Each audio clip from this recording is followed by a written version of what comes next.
Hello parents and teachers, and welcome to our second tips video on our Todd Parr inspired portraits. What you're going to need for this project is a black permanent marker. Because we will be using watercolors, you don't want the watercolors to smudge the marker. You're going to need watercolor paper or cardstock, something thick that they can paint on. You're going to need watercolors. Praying is really great and they're cheap. Crayola watercolors work really well too. This is a set of 16, but they do sell them in sets of 8, which is cheaper. Or you can use whatever paints you have in your classroom or at home. You're gonna need some cheap brushes. I got a pack of these from the dollar store, I believe, and water and paper towel. And for reference, a Todd Parr book.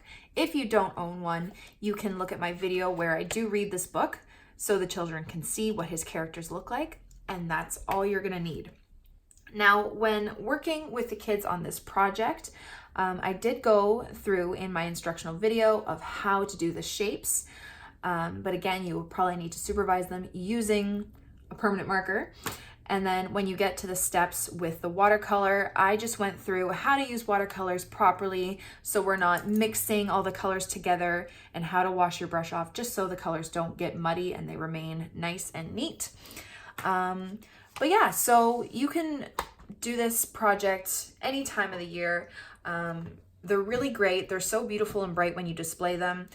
In the past, I have cut them out and put them on really colorful paper as well, just so they look kind of like Todd Parr's pages.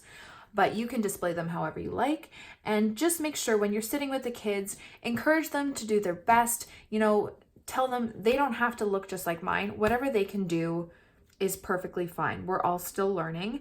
And I know some kids who maybe aren't as into art get really discouraged quickly by not being able to produce what they think they should at this point, or what others are producing. But just keep encouraging them. You know, if their circles don't necessarily look like circles, or their rectangles don't look like rectangles, that's perfectly fine.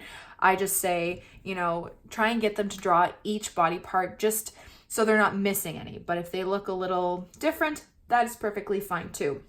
Also encourage them to draw what they look like. So I also put this in the video to show them different options. You know, maybe they have short spiky hair or short curly hair, or maybe they wear a beautiful headscarf, or they have long curly hair or braids.